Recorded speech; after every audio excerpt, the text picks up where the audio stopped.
My brother boasted at Easter dinner, "Not everyone can handle a real career in tech." My grandma looked at me and asked, "Is that why your company just acquired his?" You could have heard a pin drop. Can you imagine spending your entire life in the shadow of a golden child brother, only to discover his biggest secret, and that you're the one holding all the cards? That Easter Sunday at my parents' suburban home, I knew something had to give. For years, my brother James had dismissed my entire career while inflating his own importance. Little did he know, my company had just acquired his failing startup. My stomach twisted into knots as we gathered around that seemingly normal holiday table. I'm Brianna Hayes. I'm 32. And this is the story of how my success finally spoke louder than my brother's ego. Growing up in Portland with James was like living in a perpetual shadow. From the moment he built his first computer at 12, while I was still playing with friendship bracelets, a pattern was established. James was the tech genius. I was just his little sister. "That's nice, Bree," he'd say whenever I showed him something I was proud of, that dismissive tone making it clear he thought whatever I'd accomplished was child's play compared to his achievements. When I won the school science fair in 6th grade, James was quick to point out that my project on solar energy was pretty basic compared to the programming competition he'd won that same year. Our parents, Richard and Kathleen, didn't intentionally play favorites, but they were absolutely in awe of James's technical abilities. Dad, an accountant who still struggled to program the DVR, looked at James like he was speaking another language when he talked about coding. Mom, a high school English teacher, would just smile and nod, clearly impressed even when she didn't understand a single word. "Your brother has a special gift," they'd tell me. "Not everyone thinks that way." This pattern continued through high school. I excelled in business classes and leadership positions, but those achievements always seemed secondary to James's programming skills and robotics trophies. When college applications rolled around, James was accepted to MIT with a partial scholarship for computer science. I chose a business program at the University of Washington. And though it was a great school with an excellent reputation, James couldn't help but snicker. "Business? I guess not everyone can handle the rigor of a real STEM program." My parents would feebly reprimand him, but with no real conviction.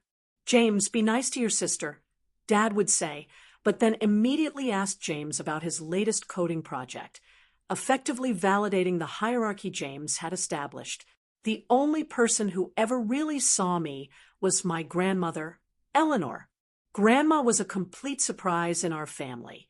At 78, she had an iPad, a smartphone, and was probably more tech-savvy than my parents.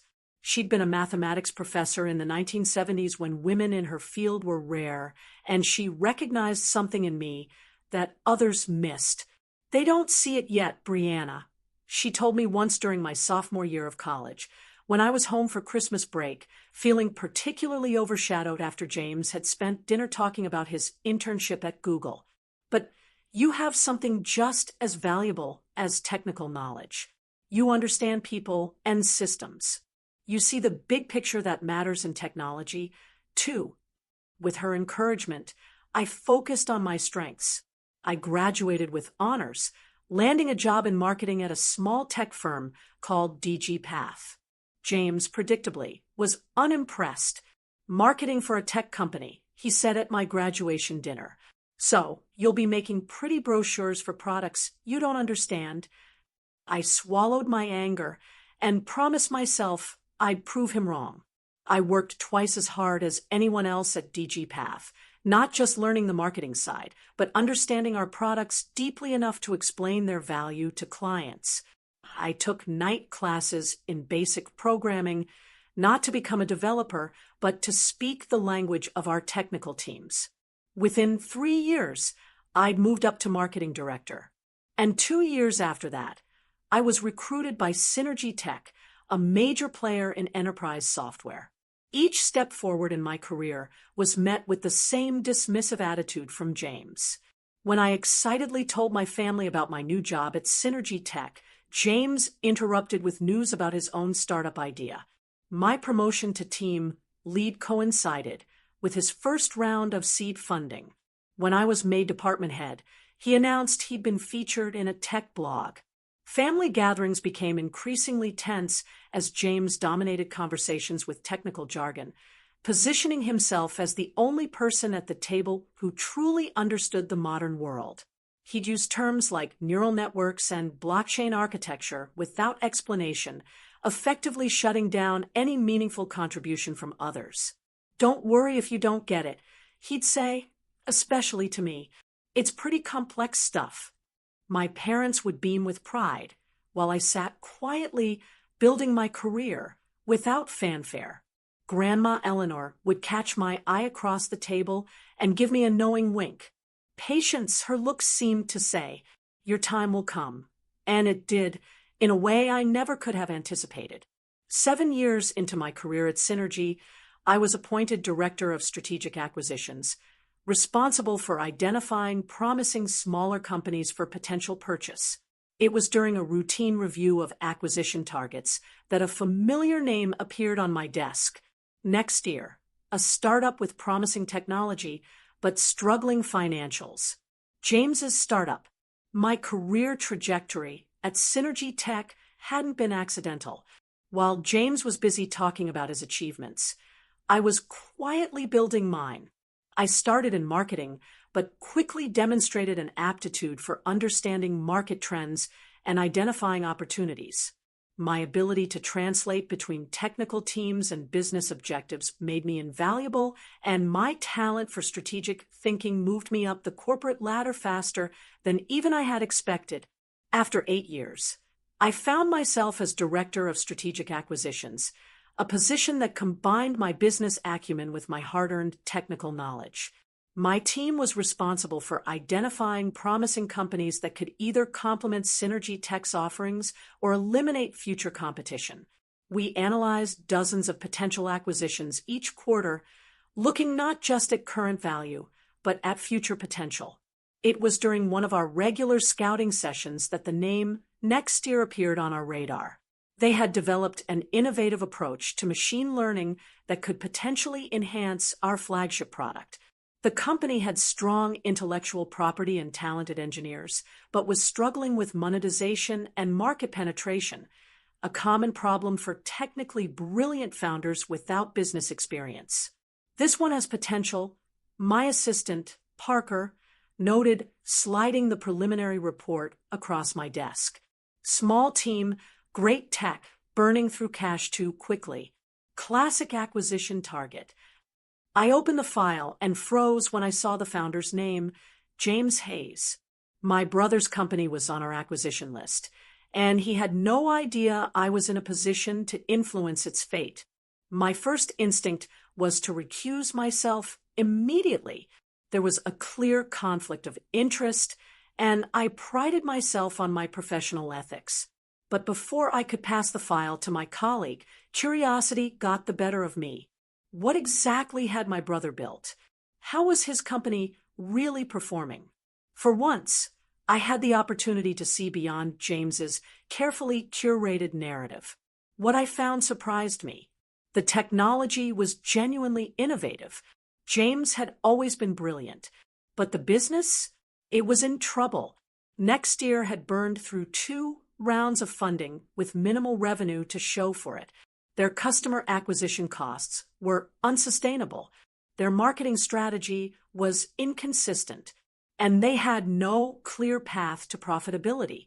The very aspects of business that James had dismissed as trivial compared to technical development were the areas where his company was failing. I arranged a meeting with our Chief Strategy Officer, Monica Reynolds, to discuss the situation. "I need to disclose a potential conflict," I said as soon as we sat down. "Nexteer's founder is my brother." Monica raised an eyebrow. "I didn't realize your brother was in tech." I laughed despite myself.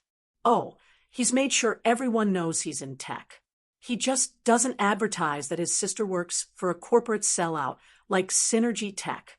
After discussing the ethical considerations, we decided that I would recuse myself from direct negotiations, but could remain involved in an advisory capacity. The acquisition made sense for Synergy Tech regardless of my personal connection, and my knowledge of both the technology sector and my brother's work could be valuable. Just keep everything by the book, Monica advised. Document all communications, and we'll make sure there's no appearance of either favoritism or sabotage. For the next 3 months, I watched from the periphery as our acquisition team conducted due diligence on Nexteer. Their findings confirmed my initial assessment: brilliant technology hampered by poor business execution.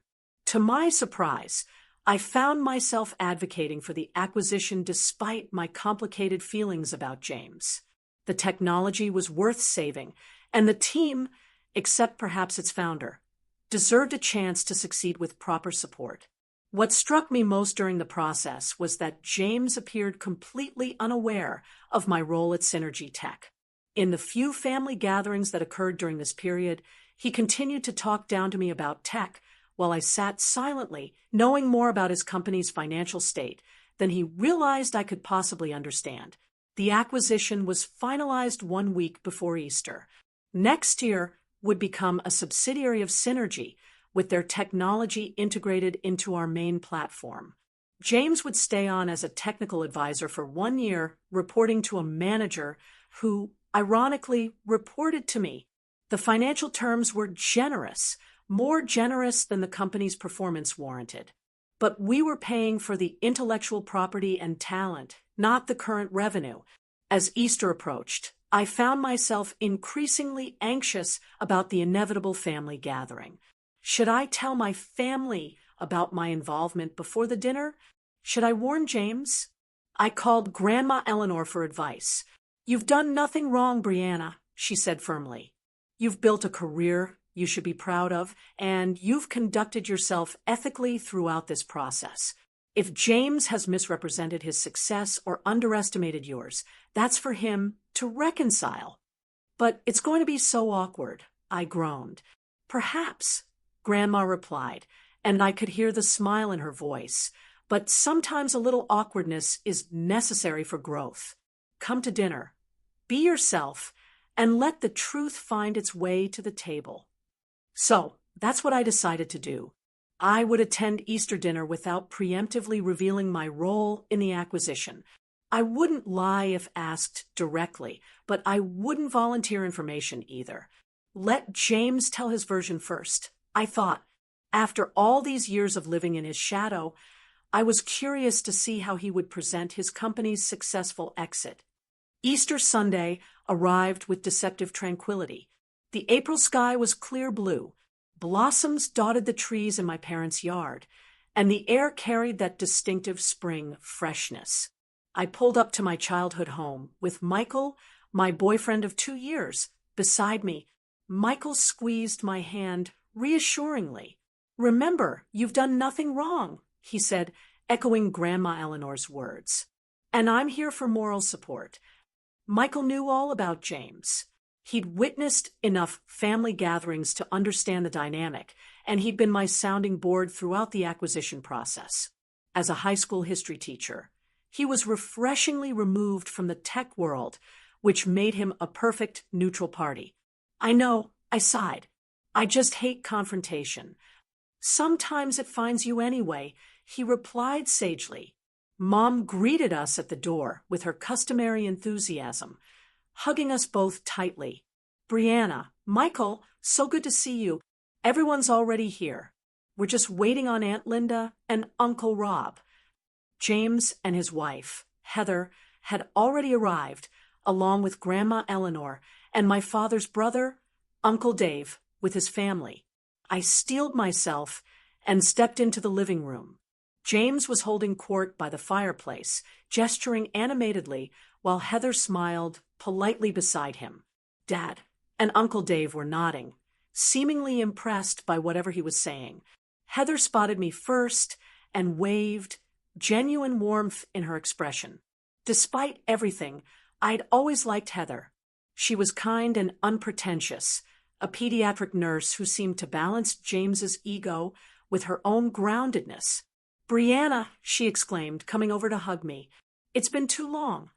James turned, his storytelling interrupted. "Oh, hey, sis. Michael." He nodded curtly at my boyfriend before immediately pivoting back to his audience. Anyway, as I was saying, the exit strategy worked perfectly. You have to know when to cash in your chips in this industry. My stomach tightened. Exit strategy. James was already spinning the acquisition as if it had been his master plan all along rather than a necessary lifeline for a sinking company. "Tech is so volatile right now," he continued, "but if you know what you're doing, you can position yourself for maximum leverage." Dad beamed proudly. James was just telling us about his company's acquisition. "Sounds like he made quite a deal." "Is that right?" I said, keeping my voice neutral. "Congratulations, James." He shrugged with affected modesty. "Just how the game is played. Not everyone understands the long-term strategy involved." "Brianna works in tech, too," Michael interjected, helpfully. James laughed. "Yeah, marketing for some corporate giant. Not quite the same as founding and exiting a startup." Before I could respond, Mom called from the kitchen. "Brianna, could you help me with the deviled eggs?" Grateful for the escape, I slipped away to the kitchen where Grandma Eleanor was already arranging appetizers on a platter. She looked up as I entered, her eyes twinkling. "Just in time," she said, handing me a serving spoon. "Your mother needs help, and I need entertainment. How's our tech mogul spinning his tail out there?" I whispered, glancing toward the door. "He's acting like he orchestrated the whole thing as some brilliant strategy." She chuckled softly. "Men like your brother often rewrite history to protect their egos. The question is, what are you going to do about it?" I busied myself with the deviled eggs. "Nothing, I guess." "What can I do?" "Stand up and announce that his company was failing, and my company saved it." "You could," she said calmly, "or you could simply tell the truth if asked directly. Not to humiliate him, but because truth matters, especially in families." "You don't think I should just let it go? Keep the peace?" Grandma Eleanor placed a warm hand over mine. "Peace built on falsehood isn't really peace, Brianna. It's suppression. You've spent your whole life diminishing your light so James could shine brighter. Maybe it's time to stop doing that." Mom bustled in before I could respond, assigning us more food preparation tasks. The next hour passed in a flurry of activity as the remaining guests arrived, and the house filled with the chaotic energy of a large family gathering. Through it all, I could hear James's voice rising above others, continuing to shape his narrative of entrepreneurial brilliance. As I helped Grandma set the dining room table, she murmured, "Stand tall, but don't force it. The truth has a way of finding its moment." Finally, Mom announced dinner was ready. We all gathered around the large oak table, passing dishes and filling plates. James strategically positioned himself at the center of the table, directly across from Dad, the perfect spot for commanding attention. Michael, and I sat near one end with Grandma Eleanor beside me. As we settled in for the meal, I felt the tension in my shoulders building. James had spent the past hour misleading our family about his professional situation while dismissing mine. Yet here I sat, silently complicit in his deception. Grandma Eleanor was right. This wasn't peace. And as the dinner conversation inevitably turned toward careers and accomplishments, I knew the moment of truth was rapidly approaching. Easter dinner in the Hayes family had always been a production. Mom's table groaned under the weight of traditional favorites. Honey-glazed ham, scalloped potatoes, green bean casserole, and her famous yeast rolls. Crystal glasses caught the light from the dining room chandelier, and the good china, a wedding gift from my grandparents, was arranged in perfect place settings. Aunt Linda raised her glass. Before we start, I think we should toast to family, to spring, and to new beginnings. And to success, James added quickly, raising his own glass higher. To new ventures and knowing when to cash out. Everyone dutifully lifted their glasses, though I noticed Heather's smile seemed strained. Grandma Eleanor's eyes met mine briefly before we all took a sip and began passing dishes. The conversation flowed easily at first, centered on safe topics like Cousin Amy's new baby, Uncle Rob's recent retirement, and Aunt Linda's planned trip to Italy. But as the meal progressed, James grew increasingly restless with topics that didn't allow him to showcase his achievements. When there was a brief lull in conversation, he seized the opportunity.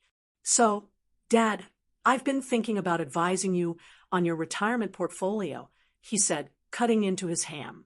"After this acquisition, I've got some insights into where tech is headed that could really maximize your returns." Dad looked impressed. "That would be great, son. I could certainly use the help. What about you, Brianna?" Aunt Linda asked kindly, "How's work going for you? Still at the same company?" Before I could answer, James jumped in. "Bree is still doing marketing at that big corporate place." "What is it again?" "Synergy Soft." "Synergy Tech," I corrected quietly. Right. James continued dismissively. "Anyway, as I was telling Dad, the real action is in startups. Corporate tech is where innovation goes to die." I took a slow, deep breath. "Actually, that's not the problem with corporate environments," James interrupted, warming to his topic, "is that they're full of people who couldn't cut it as entrepreneurs."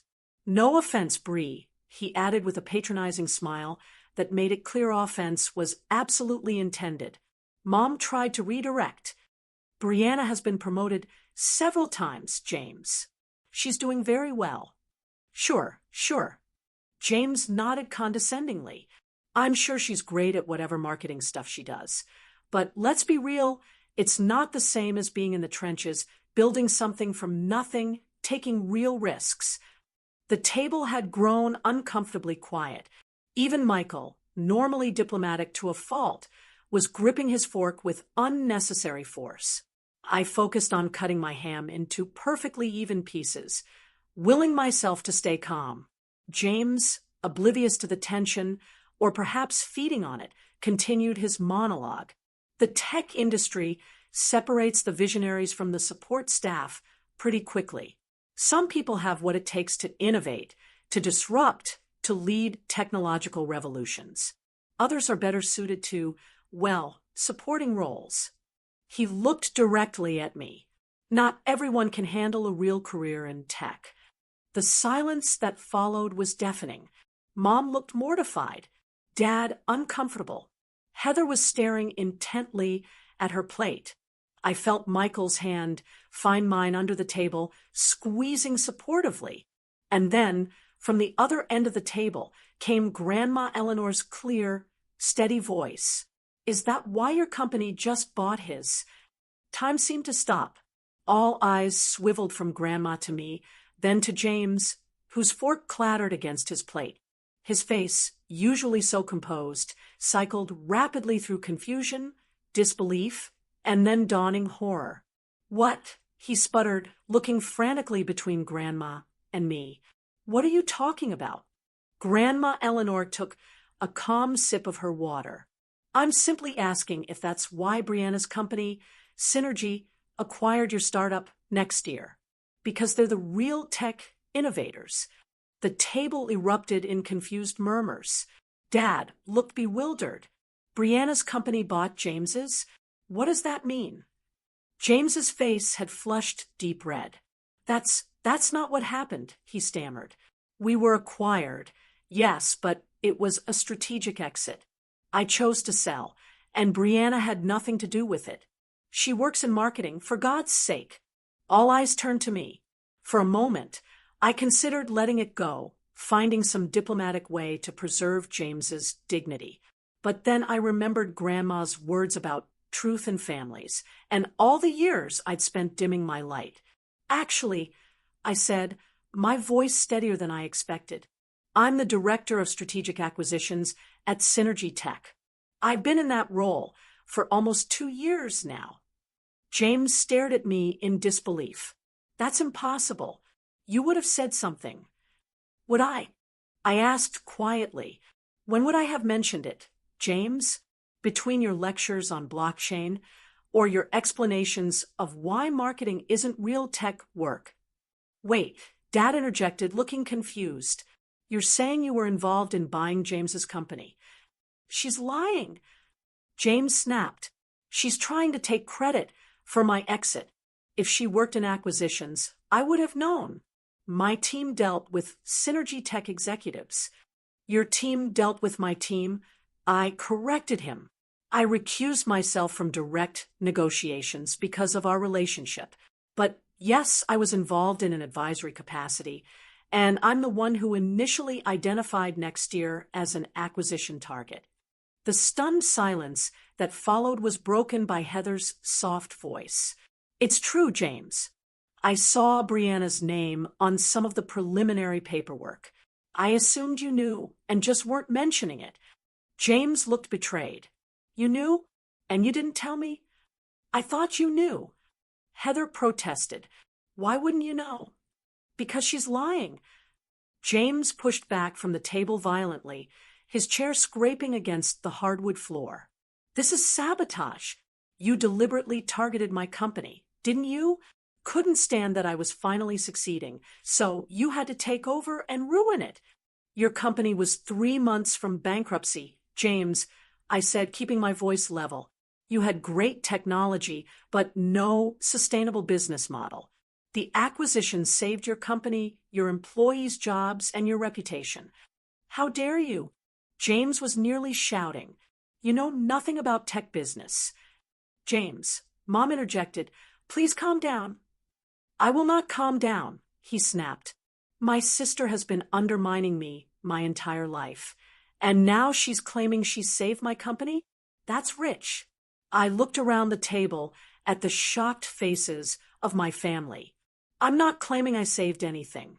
I'm just telling the truth about what I do and what happened. Nexteer had valuable IP and talented engineers. That's why we acquired it.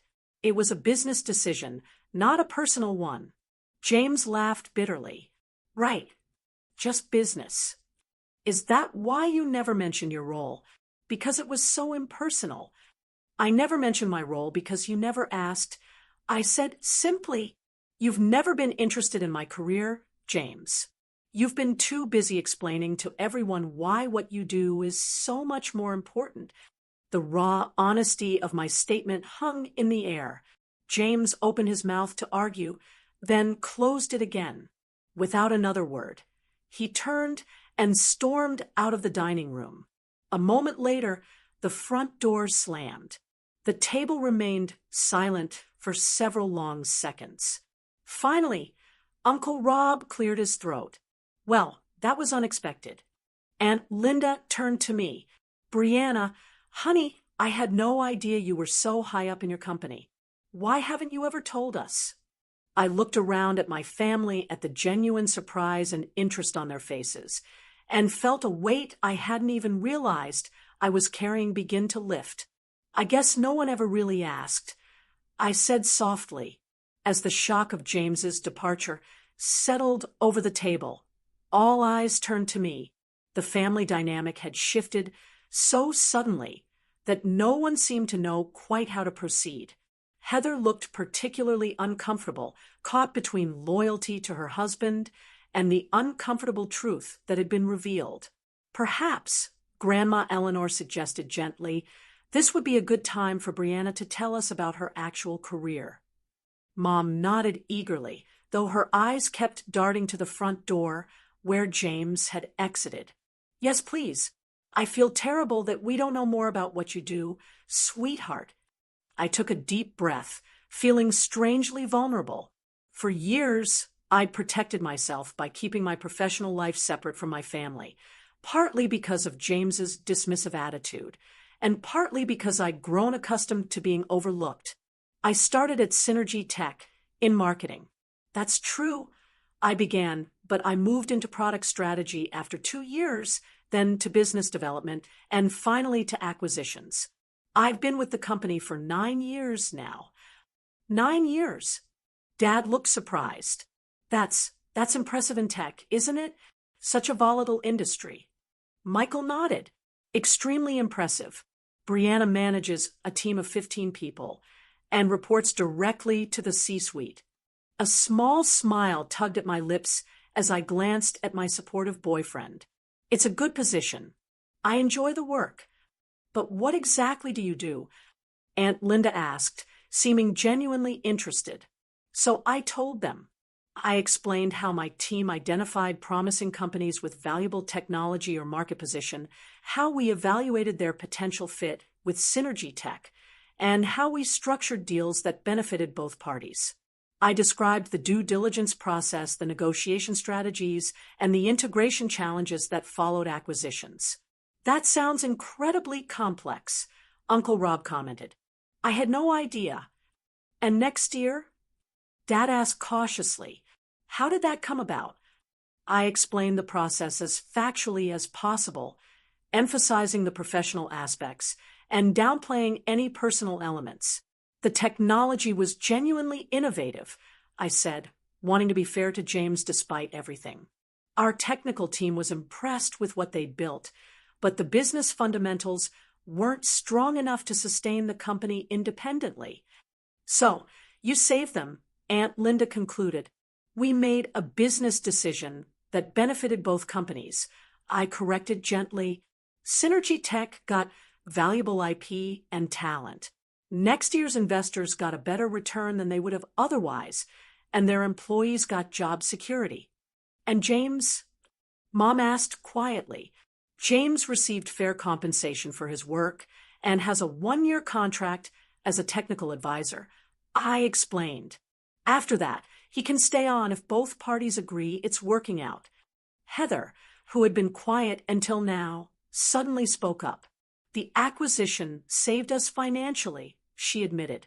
James wouldn't want me to say this, but we were in trouble. He put everything into the company, our savings, a second mortgage on our house. We were 3 missed payrolls away from losing everything. Her honesty surprised me. James had always presented their life as one of startup glamour and imminent success. I'd had no idea they were so financially vulnerable. I didn't know it was that serious. I said softly. Heather nodded. James is proud. He wouldn't admit how bad things had gotten. When Synergy Tech's offer came through, it was like a miracle, but he couldn't see it that way. To him, it felt like failure. Dad looked troubled, but why wouldn't he tell us? We could have helped. For the same reason he couldn't admit Brianna might be successful in tech, Grandma Eleanor interjected wisely. Pride. The conversation paused as we all absorbed this. I felt a complex mix of emotions. Vindication that my family finally understood my career, sadness for James's struggles, and lingering frustration that it had taken this kind of confrontation for the truth to emerge. I should probably go talk to him, Heather said, moving to stand. No, I said, making a sudden decision. I'll go. Michael squeezed my hand. Are you sure? I nodded. We need to clear the air once and for all. As I pushed back from the table, Mom looked worried. Brianna, maybe give him some time to cool down first. We've given this situation years to cool down, Mom. I replied. I think it's time for some honest conversation. I found James sitting on the front porch steps, staring out at the quiet suburban street. He didn't look up when I sat down beside him, leaving a careful distance between us. Come to gloat, he asked flatly. No, I said. I came to talk. Actually talk, for once. He gave a humorless laugh. What's there to talk about? You won. Congratulations. This isn't about winning or losing, James. It's about truth. And the truth is, I've spent my entire career being dismissed by you. Watching you convince our family that what I do doesn't matter because it's not real tech work. So, this was revenge. getting your company to swallow mine. I sighed in frustration. Do you really believe that? Do you honestly think I would risk my professional reputation and potentially violate corporate ethics just to get back at you? James was quiet for a moment. When did you become director of acquisitions? He finally asked. 2 years ago. And you never thought to mention it at family gatherings. When would I have mentioned it, James? I asked. Between your monologues about neural networks and blockchain, you've never once asked me about my career. Not once. He had the grace to look slightly abashed. I just assumed. You assumed I was still in the same entry-level marketing position I started in 9 years ago. I finished for him because that fit your narrative that I wasn't capable of understanding real tech. Meanwhile, I've been steadily advancing, managing larger teams, taking on more responsibility, and actually succeeding in the industry you claim I'm not cut out for. James was silent for several long moments, staring at his hands. When he finally spoke, his voice had lost its defensive edge. Next year was really failing, wasn't it? The vulnerability in his question caught me off guard. The technology was sound, I said carefully. But yes, the business was in trouble. I kept thinking the next round of funding would solve everything. He admitted that we just needed a little more runway. But each milestone we set, we'd miss or barely hit, and then set a new one. That's actually pretty common in startups, I offered. It's why most fail. I didn't want to fail. For the first time, James looked directly at me, and I was startled to see the raw pain in his expression. I've built my entire identity around being the tech genius in the family. What am I if that's not true?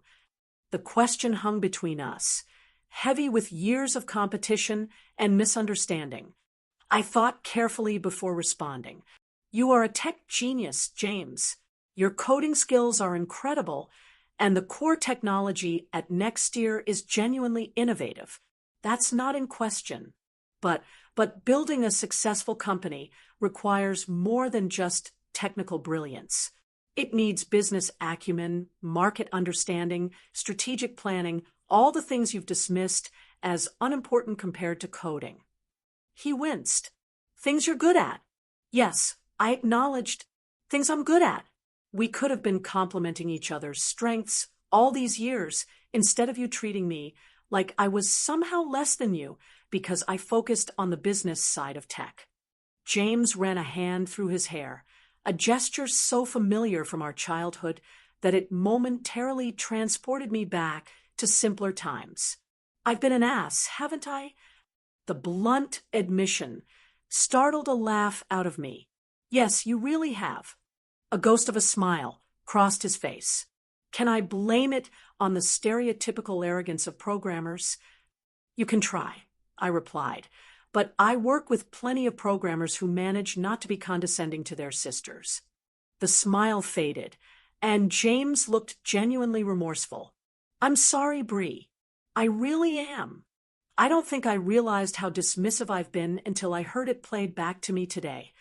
It was the first genuine apology I could remember receiving from my brother in years, possibly decades. Thank you for saying that. So what happens now? He asked. With Nexteer? With me. That depends partly on you, I said. Honestly, the integration team thinks your technology has real potential as part of our enterprise suite.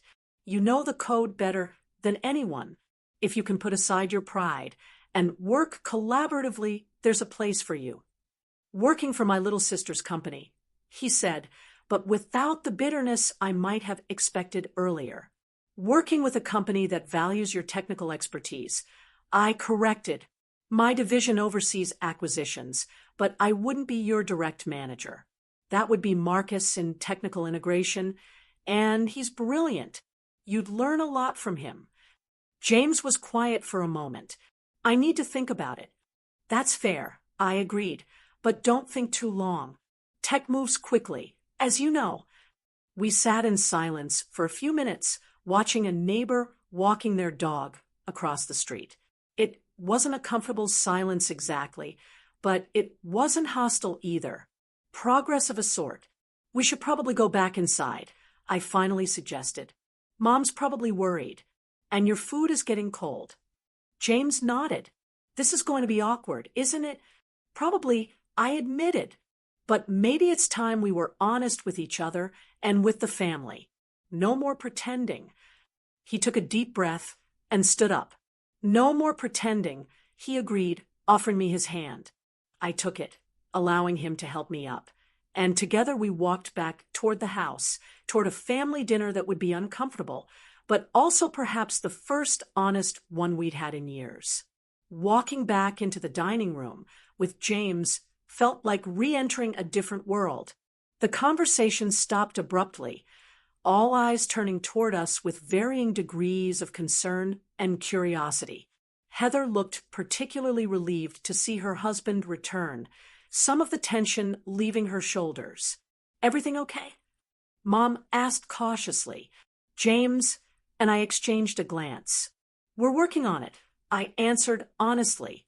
We returned to our seats, and an awkward silence descended on the table. Uncle Rob cleared his throat. Should we continue with dinner? Yes, please, I said gratefully. Pass the potatoes. The meal resumed with forced normalcy. Conversation carefully steered toward neutral topics. But there was an unspoken acknowledgement that something fundamental had shifted in our family dynamic. James was uncharacteristically quiet, contributing to the conversation only when directly addressed. I could almost see him processing everything, recalibrating his understanding of our relationship and his place in the family narrative. As dessert was being served, Mom's traditional lemon meringue pie, James suddenly spoke up. I owe everyone an apology, he said, his voice lacking its usual confidence. Especially you, Brianna. All eyes turned to him in surprise. James Hayes didn't apologize. It simply wasn't in his repertoire. I haven't been honest about my company's situation, he continued. The truth is, Next Year was struggling badly. The acquisition by Synergy Tech wasn't my brilliant exit strategy. It was a lifeline I was lucky to get. Heather reached over to squeeze his hand supportively. And I've been less than supportive of Brianna's career, he admitted. Actually, that's an understatement. I've been dismissive and condescending, and I was completely wrong. She's achieved more in tech than I realized, and I should have been celebrating her success instead of diminishing it. The raw honesty in his voice rendered me speechless. This was a side of James the first hadn't seen since we were very young, before competition and ego had created a wall between us. Dad looked between us, clearly struggling to reconcile this new information with years of established family dynamics. James, we had no idea things were so difficult with your company. Why didn't you tell us? James shrugged, a gesture both defensive and vulnerable. Pride, I guess. I've always been the tech prodigy, the successful one. Admitting failure didn't fit that image. But sweetheart, Mom said gently, success isn't just about never failing. It's about how you handle challenges. Besides, Grandma Eleanor added with characteristic directness, it seems the real tech success story in this family has been quietly unfolding while we were all distracted by louder narratives. She smiled at me, and I felt a rush of gratitude for her unwavering support. I think, Dad said slowly, that we owe Brianna an apology, too. He turned to me with genuine regret in his eyes. We should have asked more questions about your career, celebrated your achievements the way we celebrated James's. I'm sorry we didn't do that. We're very proud of you, sweetheart, Mom added, her eyes glistening. I just wish we'd known more about what you were accomplishing. The validation I'd unconsciously sought for years washed over me, both gratifying and slightly discomforting in its intensity. Thank you. I managed. That means a lot. So what happens now? Aunt Linda asked. With the company, I mean? James looked to me, tacitly acknowledging my expertise. It was such a reversal of our usual dynamic that it took me a moment to respond. Next year's technology will be integrated into Synergy Tech's main platform, I explained. The technical team has the option to join Synergy, including James, who has a 1-year contract as a technical advisor. And will you? Uncle Rob asked James directly. Stay on, I mean. James glanced at me, then at Heather, before answering. I'm considering it. It would mean accepting a different role than I'm used to. But he paused, seeming to choose his words carefully. Maybe it's time I learned some new skills. The business side of things, specifically.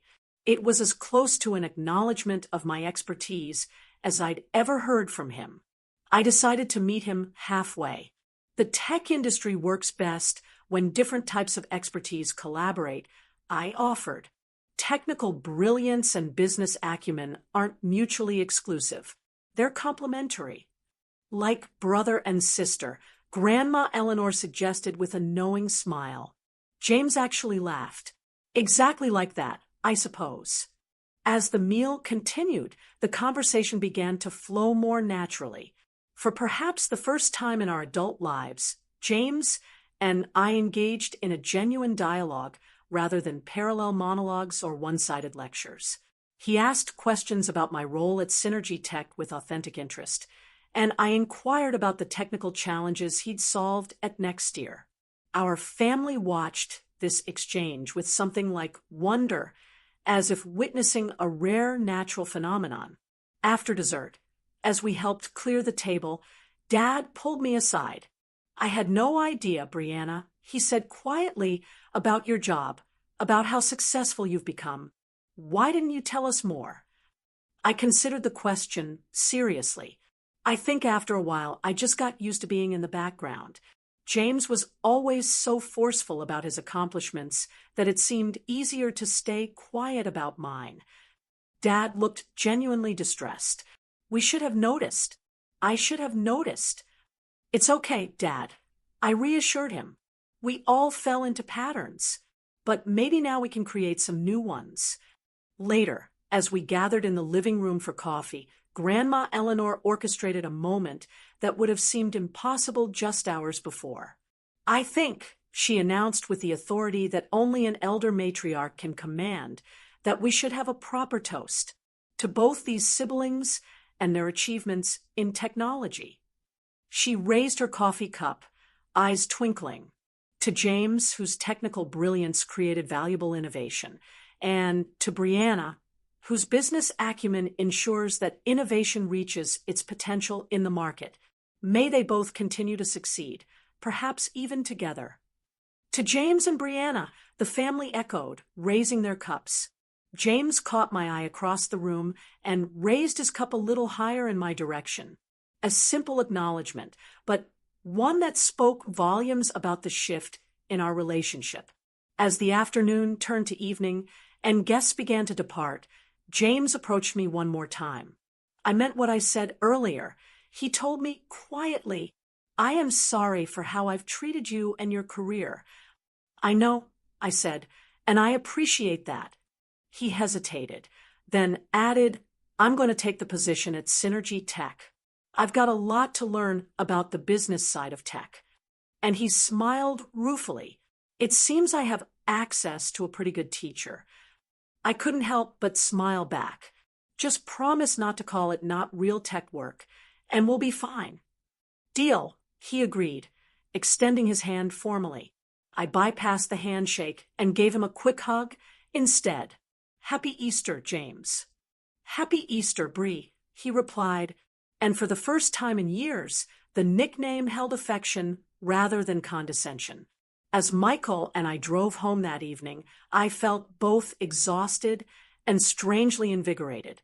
Years of family dynamics had been upended in a single afternoon, old patterns disrupted, new possibilities revealed. How are you feeling? Michael asked as we navigated the evening traffic, like something that was knotted for a very long time is finally starting to untangle. I said, it's uncomfortable, but also freeing. He smiled. Your grandmother is something else, you know that? I laughed. Oh, I know. She's been waiting for this showdown for years. Do you think things will actually change with James? I think they already have, I said thoughtfully. Whether those changes stick, well, that's up to both of us. As we pulled into our driveway, I realized I felt lighter than I had in years. The truth, once spoken, had cleared away long-standing cobwebs of misunderstanding and resentment. There would be awkward moments ahead, old habits reasserting themselves, new boundaries to establish. But for the first time since childhood, I felt hope for my relationship with my brother. Not as competitors, but as colleagues, maybe even collaborators. Family. 3 months after that fateful Easter dinner, I found myself sitting across from James in the Synergy Tech cafeteria. It had become our weekly ritual, Tuesday lunch to discuss the integration of next year's technology and to catch up as siblings. Today, James was animatedly explaining a new approach to the algorithm that had been next year's core innovation. The processing speed has increased by 37%, he said, his eyes bright with the excitement that had always characterized him when discussing technical challenges. Marcus thinks we can push it even further if we restructure the data pipeline. I smiled, genuinely impressed. That's fantastic, James. The enterprise clients will love that kind of performance boost. It's actually building on something your data science team suggested. He admitted a statement that would have been unthinkable 4 months ago. Turns out there are some smart people here at the corporate sellout. We both laughed at his reference to his former dismissal of Synergy Tech. In the 3 months since James had joined the company, I'd watched him slowly adapt to corporate culture.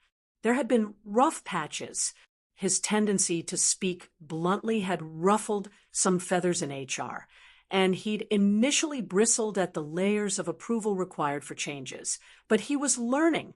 More surprisingly, he seemed to be enjoying the stability and resources a larger company provided. How are things with Marcus? I asked, referring to his direct manager. James considered the question. Good, actually. He knows his stuff, and he doesn't micromanage. I'm learning a lot about project management from him and team leadership. Still a work in progress, he admitted ruefully. Turns out managing people requires skills I haven't fully developed yet. This self-awareness was perhaps the most striking change in my brother. The James of 6 months ago would never have acknowledged any skill deficit. You'll get there, I assured him. It takes time. Our conversation drifted to family matters.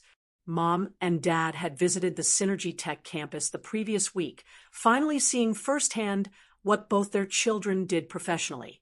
It had been a revelation for them, especially Dad, who had spent the entire tour alternating between proud exclamations and confused questions about technology. I think they're still processing it all, James said. 20 years of thinking I was the only tech person in the family, and now they're trying to understand that you've been quietly outranking me for years. Not outranking, I corrected gently. Different paths, different skills. He nodded, acknowledging the distinction. Fair enough. Speaking of family, are you free for dinner at Grandma Eleanor's this weekend? She specifically requested both of us. I smiled. Since Easter, our grandmother had become even more deliberate in fostering our rebuilt relationship. Wouldn't miss it. That woman's cooking is worth any family therapy session she might have planned. She's subtle as a sledgehammer. James agreed affectionately, but effective. As we finished lunch and walked back toward our respective departments, I reflected on how much had changed. Our relationship remained a work in progress. Decades of established patterns couldn't be undone in mere months, but each interaction felt more authentic than the last. There were still moments when James slipped into his old condescending tone when discussing technical matters, but now he caught himself, often with a sheepish smile. Similarly, I was learning to assert my expertise rather than silently seething when overlooked. Our parents, too, were adapting to this new family dynamic. Mom had started asking specific questions about my work, making a genuine effort to understand what I did. Dad had begun forwarding me articles about women in tech leadership, his way of showing he recognized my place in that world. The most profound change, however, was internal.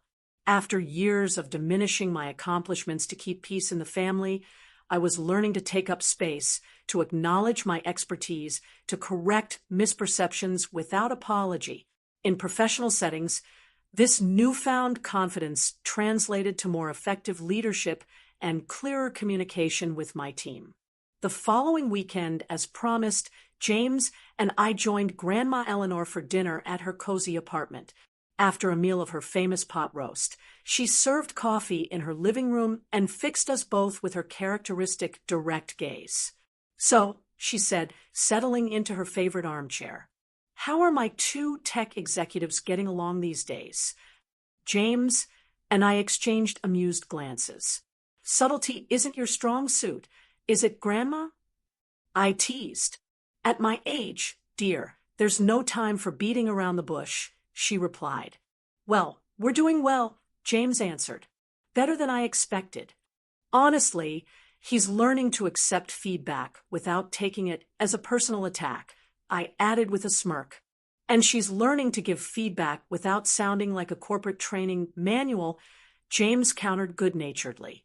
Grandma Eleanor smiled, satisfaction evident in her expression.